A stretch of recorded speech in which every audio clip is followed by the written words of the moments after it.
Good morning.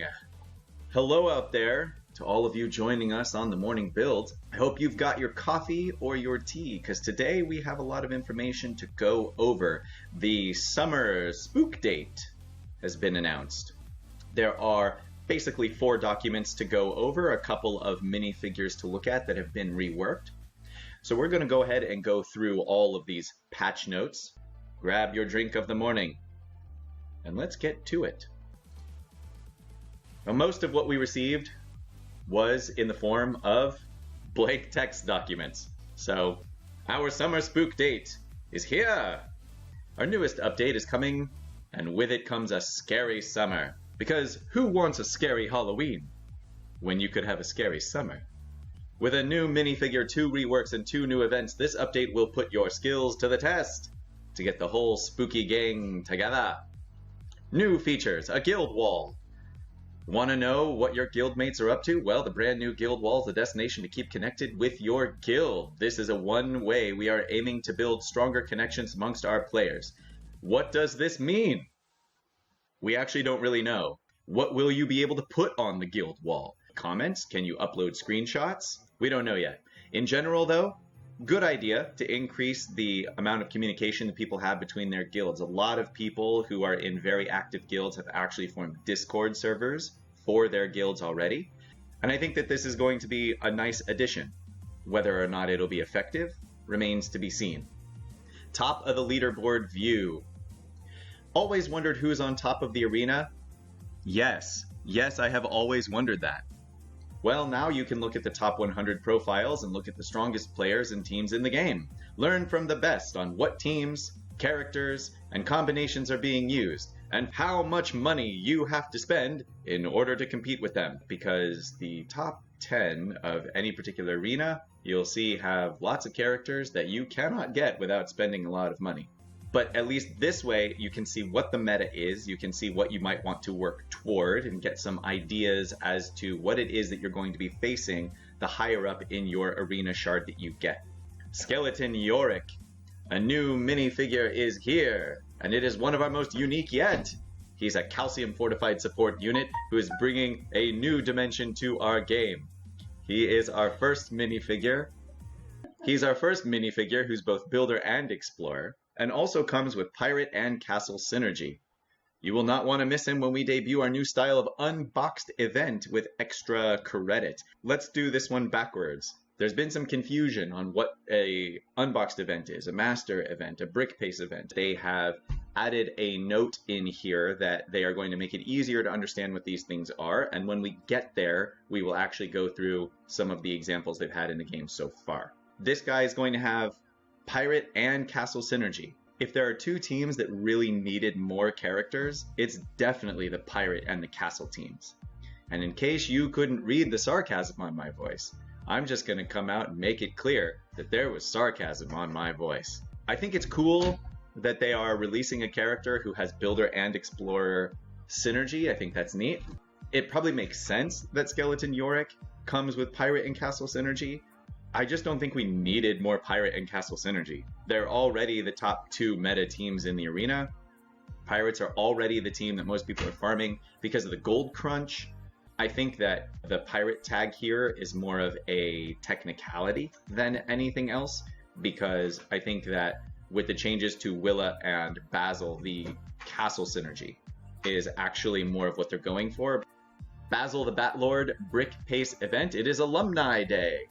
And it is finally your chance to get Basil the Batlord in this brand new Brick Pace event. For those of you out there, is going to be an event similar to the DigiJ event. There's going to be a series of nodes, and you can keep going over them with event energy over and over and over and over again. Brickspedition achievements. We've been monitoring the first Brickspeditions and are working on ways to make the experience even better.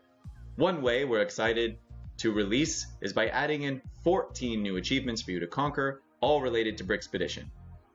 Cool, we're already doing the game mode anyway, now we get more for it, and more Magisto tiles. Night levels. Night has fallen over Piptown, and with it, we have 3 new beautiful night levels for you to experience. We have variations on the desert, snowfield, and highlands levels. See the attached PDF for a sneak peek. Reworks and fixes. Event recurrence icons and notes on difficulty. Our events were always designed to be varying levels of challenge, and for some to rotate back. Now, with our newly implemented event indicator icons, you'll be able to tell how often an event comes back and the level of challenge the event is. See the icons and what they mean in the attached PDF. Boom! Each event now features icons that tell you if it will come back and give you an idea of how often and what to expect in terms of difficulty.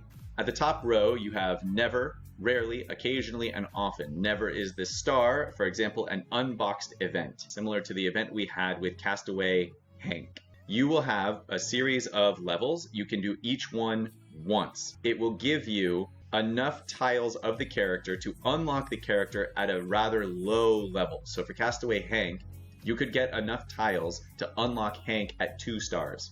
So it's an unboxed event. It will happen once. The Castaway event will happen once. Next, we have the single circular arrow, rarely. That's for a master event. A master event is something like Master Wu, which is basically exactly the opposite of unboxed, where instead of the board being relatively easy and you getting the character at 1 or 2 stars, you actually only get the character at a higher level. That event will come back, but it will be rare. What does rare mean? We don't know yet, but this is their way of letting us know it is going to come back, but don't expect to see it anytime soon. Occasionally, brick pace events. So the most recent brick pace event was DigiJ. DigiJ, you had a series of event energy and many different nodes, and you could just redo it every single day. Your energy would refill just like the rest of the energy in the game. You'll notice that something is going to come back occasionally because it will have these 2 arrows on it. Often, the 3 arrows on rotation, something that repeats often. So this would be Brickspedition. I don't think that anybody was really confused about the things that come back often. And then they have some difficulty icons that they're putting on things for everyone, for advanced players, and for experts. I feel like putting difficulty icons on things is a little bit irrelevant. You'll figure out how hard it is when you get to a node that you can't beat anyway. For some people, this was obviously quite important, so they decided to put icons into the game to let you know how hard you can expect it to be. So now we get into the meat and potatoes of this real update. Willa and Basil rework. Willa was one of the earliest characters we designed, and that was a very long time ago. The game has grown and evolved a lot since her initial design, and we've reworked Willa to work better with what LEGO Legacy Heroes Unboxed is now. Now she has more spooky synergies, more ways to manipulate buffs and debuffs, similar to Willa Basil was made in the early days of the LEGO Legacy Heroes Unboxed. We decided to update his abilities to be more in line with what the game is now. The essence of his original kit is still here, with a little bit of chaos added into his ultimate ability. For the full details of the reworks, please see the attached PDF. With the rise of Spooky comes a scary new combat mechanic, Fear. Fear lowers a minifigure's attack as it takes more damage. The new mechanic will be used primarily by the Spooky team, so I hope your minifigures aren't too scared. The lower your health goes, the lower your attack gets. So now let's go to the reworked characters. Willa's rework. Dark Magic Blast. Deals 100% damage to target foe and has a 50% chance to inflict grit down on them for 1 turn. That's what it says right now. What they're changing it into is deals 100% damage to the target foe with a 100% chance to inflict 1 random debuff for 2 turns, with a 75% chance to inflict 1 additional random debuff for 2 turns. So basically, they doubled and a half the power of her basic ability. It'll still do the same amount of damage, but instead of having a chance to apply grit down, it will definitely apply a debuff for twice as long, with a very good chance to apply yet another debuff for another 2 turns. People question the effectiveness of grit anyway, so it seems to me like this is just a huge buff to her basic ability. Curse. Deals 30% damage to all foes, with a 50% chance to convert all stat and heal based buffs to their debuff equivalent on each foe. So what have they changed it to? Deals 60% damage to all foes, with a 70% chance to flip those debuffs. And then if a foe is inflicted with fear, they also become inflicted with dizzy for 2 turns. So they've doubled the damage of the AoE hit, and they've made it more likely that this conversion is actually going to happen. And if the opponent has fear, they also get debuff. So again, they've effectively doubled and a half the power of this ability. Soul Call. Clear all debuffs from the target foe and deal 110% damage plus 10% bonus damage for each debuff cleared. If a target is defeated, reduce curse cooldown by 5. That's what it currently says. It is now going to say it deals 120% damage to a single foe with a 100% chance to inflict fear for 2 turns. And if that foe has 60% or less health, it will take 1 to 2 of their debuffs and copy them to every other foe. If the target foe had no debuffs, or it only has fear, then all of your spooky heroes gain attack up 2 for 2 turns. They have buffed the base damage of the ability by 10%, and now the ability no longer will remove all of the debuffs on the foe. It will leave them there. But it will inflict fear on them, and it has a chance to copy whatever debuffs there are on that foe to other characters. And then, just as a bonus, if for whatever reason you use Soul Call on a foe that doesn't have any debuffs on him, well, I guess it should still do something. So they've decided that your spooky heroes will all get attack up 2. Rise again, my minion! It will now grant all other heroes payback for 2 turns whenever Willow reassembles Basil. So if we go to LEGO Legacy really fast, at the start of Willow's turn, if Basil the Batlord has been defeated, reassemble him and heal him for 20% of his max health.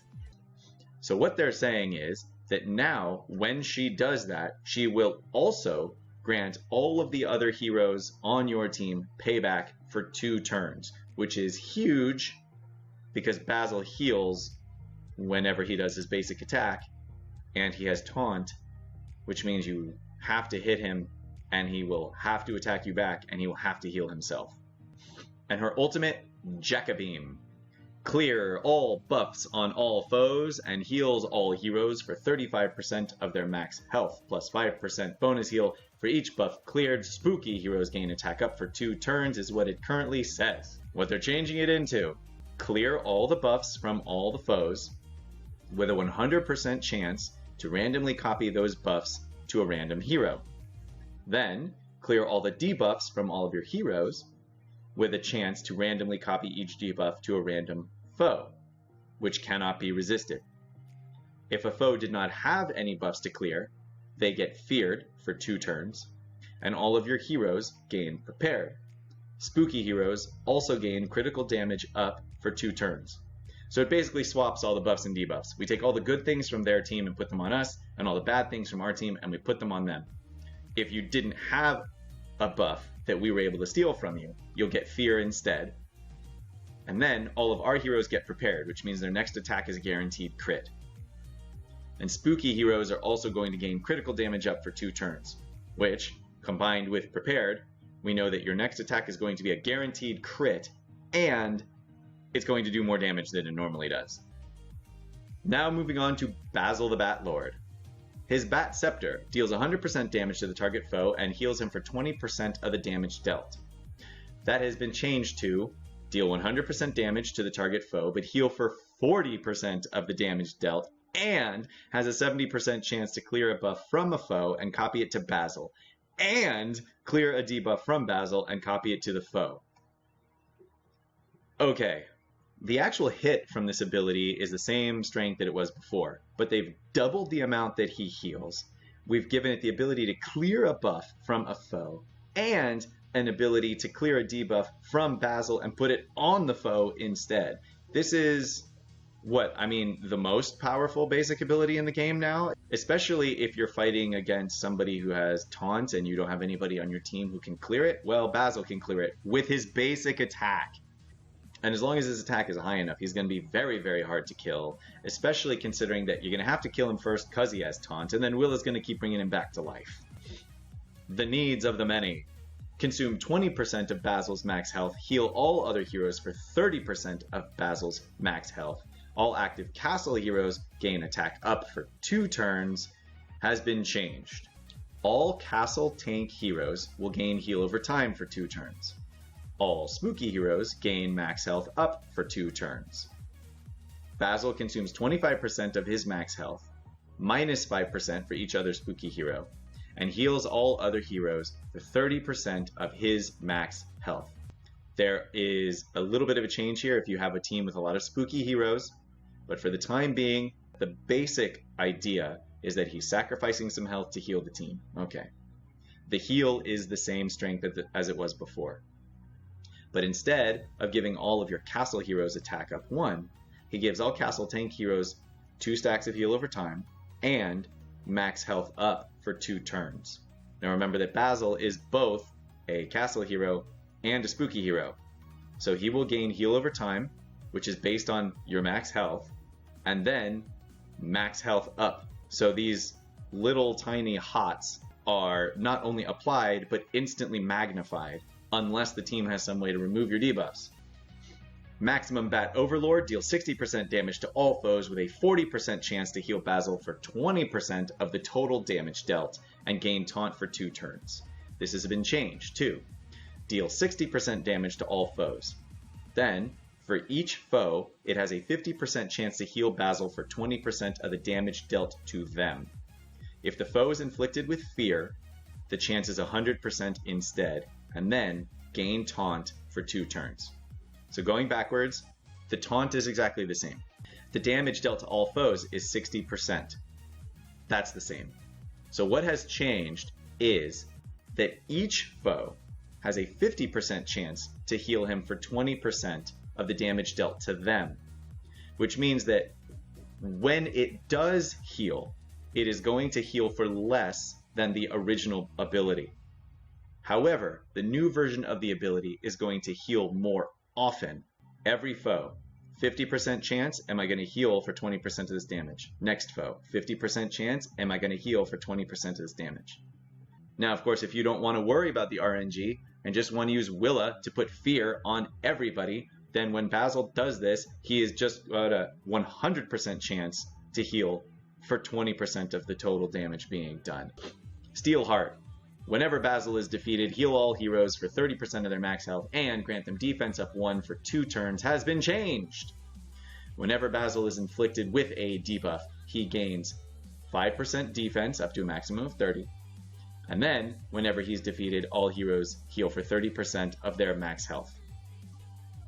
So he no longer gives heroes defense up. He just gets a greater defense whenever he receives a debuff. And then the heal when he's defeated is exactly the same. Toot the Magic Dragon. Clear all buffs on all foes, heal all heroes for 65% of their max health, and grant them payback and attack up 1 for 3 turns. This has been changed too. Increase all debuff durations on all foes by 2. Foes inflicted with fear have their debuff durations increased by 3 instead. This does not affect stun. So you use Toot the Magic Dragon, it will take all the debuffs that they already have and make them last longer. Then you clear Taunt and Stealth from all of the foes and copy them to random foes for the lowest turn durations. What I think this means is that, let's say somebody has a taunt for 3 turns, right? If you're fighting against an upgraded Sal, he'll take taunt from Sal and move it to some other random foe for 1 turn. So clear stealth and taunt from all foes, copy them to random foes for the lowest turn duration. Then heal all heroes for 40% of Basil's max health, plus 5% bonus heal to spooky heroes for each debuff on the foe team, up to a maximum of 7. And since it sounds like there's going to be a lot of debuffs on the foe team, you can bet that this heal is oftentimes going to match the healing power of the original, which was 65%. And considering that he's a tank, that basically means heal your entire team to full health. That's the rework. They fixed some bugs in the game. Scarlet's taunt has been fixed to only apply when an ally goes below 50%. So we're going to go back to Lego Legacy over here for a second. What we're looking at is this middle paragraph here. Whenever another hero falls below 50% health, Scarlet gains taunt for 1 turn. So the way that this was clearly intended to work is when the hero falls below 50% health for the first time, then Scarlet will taunt. And then if they get healed above 50% and fall below 50% again, she will taunt again. The way it has been working in the game is if they're at, say, 60% health, they get hit by an attack and go to 40%, Scarlet will taunt. And then someone hits that character again. They were already at 40% and now they go down to, say, 20%. The way it works right now in the game is that Scarlet will taunt again. And she's not supposed to do that. So that is what they are fixing with this bug fix. Guild allies will no longer be able to be brought into events. Pretty self-explanatory. Selecting an ally minifigure when one in front of it has a large amount of buffs or debuffs is now easier. So we'll go into a Brickspedition. We're not actually going to play the node, but we will go in so that we can look at the actual setup of the characters on the screen and point out what it is that they're talking about. So you'll be able to see from the layout of my team that Redbeard here is in front of Argenta. But look at the opposing team. How hard is it to select the Chicken Man right now? You can't even barely see him. So if I want to select the Chicken Man, I have to thread the needle. Nope. So I'm clicking right here and I get the hiker. I click here, still the hiker. Nope. Over here, now I'm clicking on Cactus Girl. Nope, still not getting the chicken. There we go. So the only way to get the chicken is actually to click on his bar. Is this very hard to do? No. But I'm also using BlueStacks on my computer and I'm using my mouse. So it's very easy for me to pinpoint this, much easier than using your fat finger on your screen, right?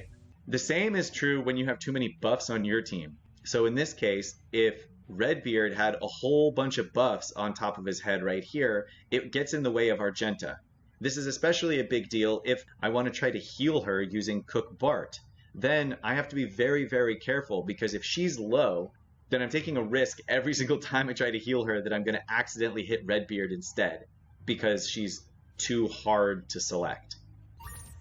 That is the idea of this particular bug fix. Now, hopefully, this also applies to what I mentioned about the foes because it's the exact same issue. Kai's passive has been fixed, so he's now properly countering. Great.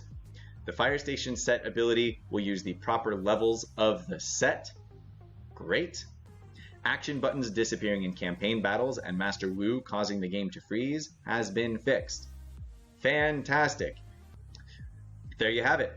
That is all the patch notes in a nutshell. Took us about half an hour to get through, but it's a lot.